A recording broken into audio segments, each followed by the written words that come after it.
फिर मुर्तद है, और काफिर की सज़ा, मुर्तद की सज़ा, जो इस पहले मुसलमान हो और उसके बाद वो मुर्तद हो जाए, ऐसे शख्स की सज़ा कत्ल है। अगर ऐसा बदबख्त, ऐसा मनहूस इंसान, ऐसा मुहर्रिफ जो कुरान करीम को तहरीफ करके पेश करे, ऐसा कोई इंसान हो और वो इस्लामी हुकूमत के अंदर ऐसा इंसान हो, तो ऐसे शख्स के टुकड़े कर करके जो है चील कव्वों को और कुत्तों को खिला दिए जाएंगे। तो ये जो है इस्लामी हुकूमत के बारे में है।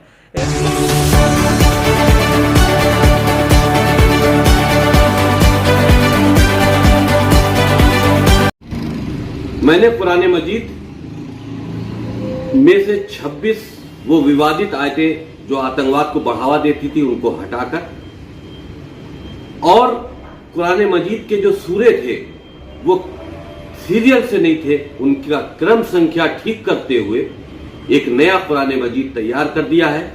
मैंने प्रधानमंत्री जी को उसका एक मॉडल भेजा है अपने पत्र के साथ में, और उनसे कहा है कि इस कुरान मजीद को सभी मदरसों में और मुस्लिम समाज में पढ़वाए जाने की व्यवस्था सुनिश्चित कराएं, और बहुत जल्द ये कुरान मजीद मार्केट में भी उपलब्ध होगा, जो मैंने सही किया है और यही सही कुरान मजीद है। आदाब दोस्तों, बहुत बहुत स्वागत है आपका हमारा चैनल NHO आवाज़ पर। आज एक मुद्दा लेकर हम मदीना मस्जिद के इमाम मुफ्ती अबुल फ़ज़ल कासमी के पास आए हैं। वो मुद्दा क्या है? वो मुद्दा ये है, वसीम रिजवी जो कि शिया वक्फ बोर्ड के पहले अध्यक्ष रहे, लेकिन कुछ वक्त के बाद उनको निकाल दिया गया। उसके बाद लगातार वो भाषण देते रहे, कभी वो कुरान के ख़िलाफ़ बयान दे देते हैं। कुछ समय पहले उन्होंने एक कुरान को लेकर उन्होंने सुप्रीम कोर्ट के अंदर याचिका दायर करी कि 26 आयतों को कुरान पाक के अंदर से रिमूव कर दिया जाए, यानी कि हटा दिया जाए। वो मामला जब सुप्रीम कोर्ट में गया, उसके बाद तमाम उलमाओं ने भी उस पर इख्तलाफ किए। उलमाओं ने भी सुप्रीम कोर्ट के अंदर जब याचिका दायर की, उसके बाद सुप्रीम कोर्ट ने कुछ समय बाद ये वसीम रिजवी के ऊपर 50,000 रुपये का जुर्माना लगाया और उसकी याचिका को खारिज कर दी गई। ये कहा कि जुर्माना आपके ऊपर इसलिए लगाया गया है कि आपने कोर्ट का वक्त ख़राब किया है। और आज फिर वसीम रिजवी ने एक दूसरा बयान जारी करते हुए 26 आयतों को कुरान पाक के अंदर से रिमूव करके एक नए सिरे से कुरान पाक को लिखा है, और उसका एक डेमो प्रधानमंत्री नरेंद्र मोदी जी को भेजा गया है। इस मुद्दे पर आज मुसलसल बात करने के लिए मेरे साथ मुफ्ती साहब, जैसा कि मैंने आपको उनका तारुफ करा दिया है, वो मौजूद हैं। मुफ्ती साहब, सबसे पहले बहुत बहुत स्वागत है आपका हमारे चैनल पर। शुक्रिया। मुफ्ती साहब, यही मुद्दा है कि वसीम रिजवी ने पहले जैसे कि एक मरतबा ये मामला उठाया और सुप्रीम कोर्ट के अंदर याचिका दायर की, आज उसने इस मामले पर फिर दोबारा वही काम किया जो कि सुप्रीम कोर्ट ने उस पर रोक लगाई थी। कैसे देख रहे हैं आप इस मामले को? देखिए, वसीम रिजवी जो शख्स है, इसको सभी लोग जानते हैं जी, बल्कि जब कुरान करीम पर इसने एतराज़ किया तो सब लोग इसकी हकीकत से वाकिफ़ हो गए, बल्कि ख़ुद इसके घर वालों ने और इसके समाज के लोगों ने, इसकी औलाद ने और इसका समाज, शिया समाज से आता है ये, उसके उलमा ने ख़ुद फतवा दिया है कि ये शख्स मुर्तद है, काफिर है। तो इसकी हकीकत से तो सब वाकिफ़ हैं कि ये किस एजेंडे पर काम कर रहा है और किस नज़रिए के मुताबिक काम कर रहा है। बहरहाल, अव्वलन तो बात यही है कि मुसलमानों को इस सूरत इसको लेकर के ज़्यादा जज्बाती नहीं होना चाहिए, क्योंकि इसके दिमागी तवाज़ुन भी सही नहीं है। लेकिन चूँकि कुरान करीम को लेकर के इसने कुछ हरकतें की हैं, जैसे कि सुनने में आया है कि इसने कुरान करीम छपवाया है और उसको जो है शाये करने की बातें की हैं। तो देख ली, पहले भी जो आपसे बात हुई इससे मरतबा, जब इसने कुरान करीम में 26 आयतें निकालने की बात की थी, तो उस वक्त भी मैंने कहा था कि कुरान करीम के मुतालिक अल्लाह तबारक व तआला ने कहा है, इन्ना नहनु नज़्ज़लना ज़िक्र व इन्ना लहू लहाफ़िज़ून, कि कुरान करीम को हमने नाजिल किया है और हम ही इसकी हिफाजत करने वाले हैं। कुरान करीम हमारी या किसी इंसान की लिखी हुई किताब नहीं है कि इसमें आज एक गलती हो जाए और कल को इसमें तब्दीली हो जाए, ऐसा नहीं है। कुरान करीम जो है अज़ली किताब है और अबदी किताब है, यानी अल्लाह तबारक व तआला ने इसको लिखा और इसको नाजिल फरमाया। अल्लाह तबारक व तआला के ज़रिए से जिब्रील अलैहिस्सलातु वस्सलाम के वास्ते से ये नाजिल हुई, और इसमें किसी किस्म की तब्दीली की कोई गुंजाइश नहीं है। और अल्लाह तबारक व तआला ने चैलेंज भी किया है कुरान करीम में, खुद कुरान करीम में एक जगह चैलेंज किया, कुल इन इज्तमाअतिल इंसु वल जिन्नु अला अन यातू बिमिस्लि हाज़िल कुरान, कि अगर इंसान और जिन्नात जमा हो जाएं और इस जैसा कुरान करीम लेकर के आएँ और पेश करना चाहे तो पेश नहीं कर सकते। एक जगह तो कहा कि इस कुरान जैसा कुरान लेकर के आए, एक जगह फ़ातू बि आशरी सूवरिन मिस्लिहा, कि इस कुरान करीम के जैसी 10 सूरतें लेकर के आ जाए। एक जगह कहा फ़ातू बिसूरतिन मिन मिस्ली, कि इस जैसी एक सूरत लेकर के आओ। अगर तुम्हारे अंदर ताकत है, तुम ऐसा कुरान करीम पेश कर सकते हो तो पेश करके दिखाओ। लेकिन आज 1450 साल हो गए और कोई ना तो कोई पेश कर सका, और हमारा यकीन है और ईमान है कि क़यामत तक कोई ऐसा कुरान करीम पेश नहीं कर सकता। और ये हरकतें लोगों ने की हैं, लोगों ने ज़माने माजी में भी ये हरकतें की हैं कि कुरान करीम को छाप करके और उसमें तहरीफ करके कुरान करीम शाये किए हैं। लेकिन अल्लाह तबारक व तआला जज़ाए खैर दे उलमाए किराम को, हुफ़ाज़ किराम को। अल्लाह तबारक व तआला ने कुरान करीम को किस तरीके से हिफाजत की है कि आज जो है यानी कितनी लाखों की तादाद में हुफ़ाज़ खुद हमारे हिंदुस्तान में मौजूद है। लिहाजा अगर आज कोई ऐसा शख्स कुरान करीम छपवा करके शाये करता है तो इसे हमें घबराने की ज़रूरत नहीं है, हमें कोई फ़र्क नहीं पड़ेगा।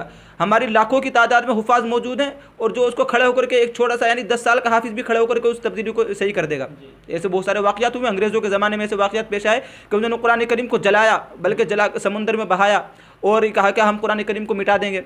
लेकिन एक हाफिज़ खड़े होकर के कहता है कि ये तो कुरान करीम हमारे दिलों के अंदर महफूज है, तुम किस तरीके से इसकी तब्दीली कर सकते हो। लिहाजा कुरान करीम में तब्दीली करना ये चलने वाली कोई ऐसी बात नहीं है। मुसलमानों को अवलन तो घबराने की भी ज़रूरत नहीं है, उसको जज्बाती होने की ज़रूरत नहीं है कि अल्लाह तबारक व तआला ने इसकी हिफाजत की ज़िम्मेदारी ली है और हुफ़ाज़ के ज़रिए से अल्लाह तबारक व तआला इसकी हिफाजत कर रहे हैं। लेकिन मुफ्ती साहब, जब अभी पिछले मरतबे इन्होंने जब तो रिमूव की बात, एक एप्लीकेशन सुप्रीम कोर्ट के अंदर डाली थी, सुप्रीम कोर्ट ने 50,000 का इन पर जुर्माना लगाया था। लेकिन अब तो इन्होंने उसका एक एग्ज़ाम्पल, एक नमूना बनाकर पीएम नरेंद्र मोदी को पेश कर दिया, और उन्होंने ये कहा है, उन्होंने एक उसमें जो अर्ज़ी भी लगाई है साथ में कि ये जो है हमने इसलिए पेश किया है ताकि इस तरह का कुरान जो है मदारिस के अंदर, और जो है यही कुरान जो हमने बनाया है उसको मसाजिद और मदारिस के अंदर पढ़ाया जाए। क्या उलमा इस पर इत्तफ़ाक़ कर पाएंगे? देखिए, इसके जवाब में तो एक शेर पढ़ दूँगा मैं आपको जी, कि है कौल मोहम्मद कौल खुदा फरमान न बदला जाएगा। है कौल मोहम्मद कौल खुदा फरमान न बदला जाएगा, बदलेगा ज़माना लाख मगर कुरान न बदला जाएगा। लिहाजा वसीम रिजवी अगर कोई कुरान करीम या कोई भी कुरान करीम बना करके अगर पेश करता है, उसको शाया करता है, छपवाता है, तो उसको तो अव्वल वहले में रिजेक्ट कर दिया जाएगा, और इसको ऐसे कुरान करीम का कोई एतबार ही नहीं है। क्योंकि बल्कि सहाबा किराम ने ऐसे कुरान करीम जलवाए हैं जिनमें जो है कुछ गलतियाँ थी, या जो कुरान करीम बल्कि सही भी थे लेकिन उनमें कुछ शुकूक और शुबात वाली चीज़ें थी। हज़रत उस्मान रज़ी अल्लाह तआला अन्हु के ज़माने में जब कुरान करीम जमा हुआ तो उसके अलावा जो कुरान करीम के नुस्खे थे तो सहाबा किराम ने कुरान करीम को जलवा दिया, हज़रत उस्मान ने जलवा दिया कि जो एक कुरान करीम है इस पर सब जमा हो गए।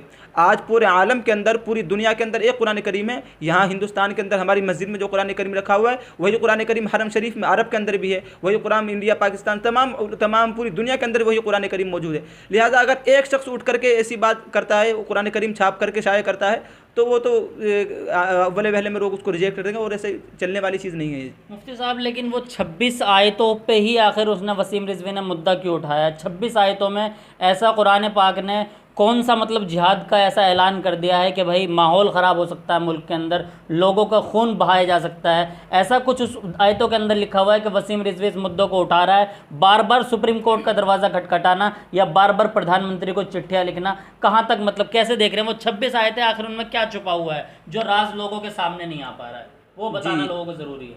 वो 26 आयतें जो हैं, मतलब इसका कहना है कि वो उसमें जिहाद के बारे में है। जी, देखिए, जिहाद भी इस्लाम का एक अज़ीम रुकन है, और जिहाद जो है मौका महल के एतबार से होता है।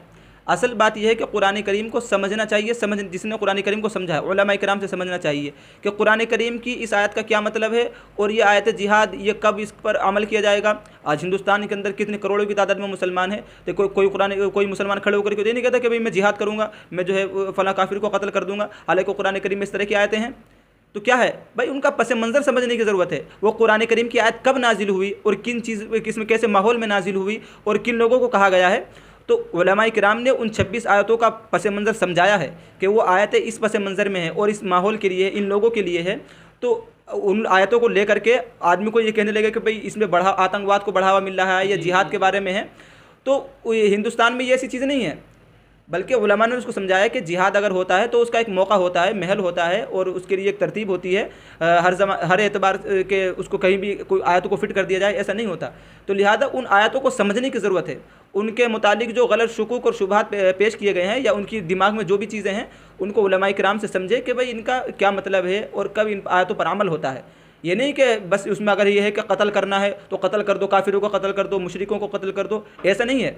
बल्कि उनका एक मतलब है, और वो एक ज़माने के एतबार से अमल किया जाता है, और वो किसी माहौल के एतबार से नाजिल की गई है। ये कुरान पाक के अंदर तो क्यों मुफ्ती साहब, ये सवाल आपसे इसलिए था क्योंकि दर्शकों को ये पता चल पाए कि वो 26 आयतों के ऊपर ही आखिर अंगुश नुमाई उंगली क्यों उठाई गई। जैसा कुरान पाक के अंदर ये भी लिखा हुआ है कि मस्जिद में आना मना है, लेकिन किस हालत में मना है कि भाई जब इंसान शराब की हालत में हो।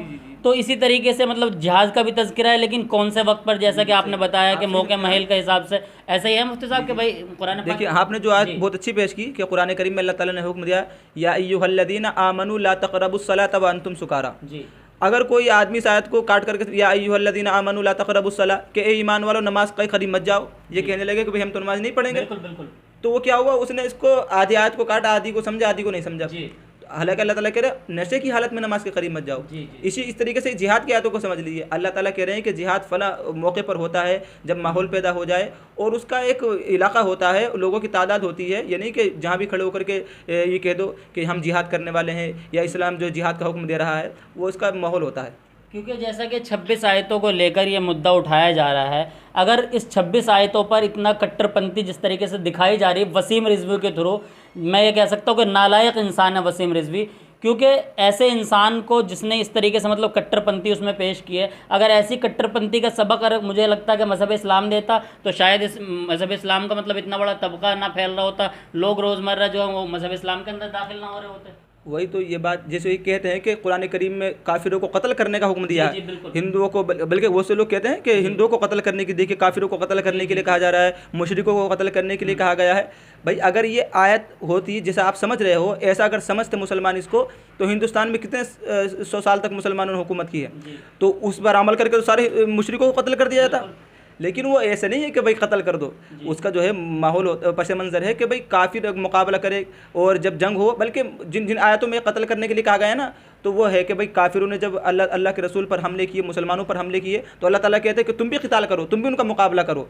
और ये फ़ला जंग के बारे में नाजिल हुई कि फ़ला जो ऐसा हुआ तो मुशरिकों ने हमले किए मुसलमानों पर। तो अब ये थोड़ी है कि किसी पर कोई भी कौम हो, कोई सा भी मज़हब हो, किसी पर अगर हमला होता है तो फिर वो भी दिफा अपना करता है, अपना जो है डिफेंस सिस्टम सबका है। तो इसी तरीके से कुरान करीम में भी हुक्म दिया गया है कि तुम ये नहीं कि अगर तुम पर कोई हमला करता है तो तुम चुपचाप होकर के बैठे रहो, बल्कि तुम्हें भी मुकाबला करने का हक है, तुम भी मुकाबला कर सकते हो, तुम भी उनको मारो, तुम भी मुकाबला करो, अपना दिफा करो, अपनी जान की हिफाजत करो। तो मुफ्ती साहब ये मेरा एक आखिरी सवाल आपसे ही होगा कि वसीम रिजवी को आप कैसे देख रहे हैं, ऐसे नालायक इंसान को जो बार बार मतलब कुछ आयतों को लेकर वो कट्टरपंथी लोगों के सामने पेश कर रहा है, या वो बार बार सुप्रीम कोर्ट का दरवाज़ा खटखटा रहा है, तो सुप्रीम कोर्ट से भी या सरकार से आपको ऐसी अपील करें कि ऐसा आदमी के ख़िलाफ़ कोई सख्त कदम उठाया जाए, क्योंकि आप एक इमाम हैं, आप मस्जिद के ज़िम्मेदार हैं, ये कह सकते हैं कि महल्ले के और तमाम लोग जो आपकी बातों को सुनते हैं, 12 में आपका इंटरव्यू लेता रहता हूँ, तो मुफ्ती साहब कोई मैसेज, कोई अपील आप सरकार या सुप्रीम कोर्ट से ऐसी करनी चाहेंगे? देखिए सरकार में जो लोग हैं या जो कानूनी एतबार से कार्रवाई करने वाले हैं, इस पर कार्रवाई पहले हुई भी है, वो लोग करेंगे और कर भी रहे हैं। लेकिन हम आलिम लोग हैं, दीनी एतबार से बताएंगे।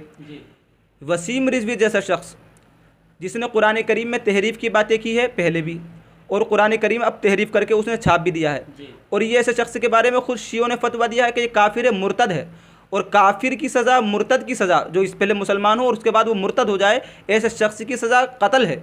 अगर ऐसा बदबख्त, ऐसा मनहूस इंसान, ऐसा मुहर्रिफ जो कुरान करीम को तहरीफ करके पेश करे, ऐसा कोई इंसान हो और वो इस्लामी हुकूमत के अंदर ऐसा इंसान हो, तो ऐसे शख्स के टुकड़े कर करके जो है चील कव्वों को और कुत्तों को खिला दिए जाएंगे। तो ये जो है इस्लामी हुकूमत के बारे में है, जब इस्लामी हुकूमत होगी। लेकिन हमारी जो है यहाँ इस्लामी जमहूरी हुकूमत है, सेकुलर हुकूमत में, तो जहाँ कानून एतबार से जो कार्रवाई होगी वो की जाएगी इंशाअल्लाह। और जो अरबाब कानून है और अरबाब हुकूमत है, तो उनसे भी दरख्वास्त है कि ऐसे लोगों को जो है जाके मुसलमानों में जो है जज्बातियत पैदा ना हो और मुसलमान भड़के ना है, ऐसे लोगों को लगाम देने की ज़रूरत है। मतलब ऐसा कानून बनाया जाए कि मतलब मुल्क के हालात जो बेहतर हो सकें और लोगों के अंदर जो है वो नाइत्तफाकी पैदा ना हो, मुल्क जैसे मोहब्बत से लोग रहते हैं, वो मतलब एक मोहब्बत का संदेश जो है वो सुप्रीम कोर्ट की तरफ से कुछ ऐसा आना चाहिए। जी, ऐसे लोग जो कोई से भी मज़हब को, आज ये मुसलमानों को टारगेट कर रहे हैं, बहुत से लोग ऐसे होते हैं जो हिंदुओं को टारगेट करते हैं, तो ऐसा ना हो किसी भी मज़हब के खिलाफ। कुरान करीम खुद कहता है कि वला तसुब्बुल्लज़ीना यदऊना मिन दूनिल्लाह, कि जो अल्लाह के अलावा किसी दूसरे को पुकारते हैं, दूसरे की पूजा करते हैं, इबादत करते हैं, तुम उनको भी बुरा मत कहो।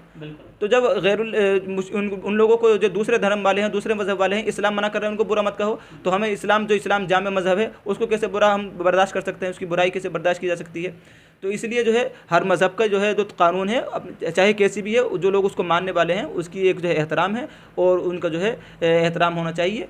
लेकिन यह है कि कोई दूसरे के ख़िलाफ़ आवाज़ उठाए और उसकी बुराई करे तो ऐसे तो फसाद होने लगेंगे दुनिया में। हिंदुस्तान का खुद जो तहज़ीब मिलजुल करके रहने वाली तहज़ीब है वो तहज़ीब ख़त्म हो जाएगी और डेली जो है फसाद होंगे। तो इसलिए जो है ऐसे लोगों को लगाम देने की ज़रूरत है ताकि जो है सांप्रदायिकता और जो है इंतशार मुल्क के अंदर ना फैले। बहुत बहुत शुक्रिया मुफ्ती साहब से बात करने के लिए। देखिए मुफ्ती साहब ने वो तमाम चीज़ें क्लियर कर दी है जो जिहाद को लेकर जिन मुद्दों पर बातचीत हो रही है, जिन मुद्दों पर बारह आवाज़ उठाई जा रही है, उन तमाम चीज़ों को मुफ्ती साहब ने क्लियर किया। मुफ्ती साहब से हम बार बार किसी न किसी मामले पर आके बात करते रहते हैं। बहुत बहुत शुक्रिया।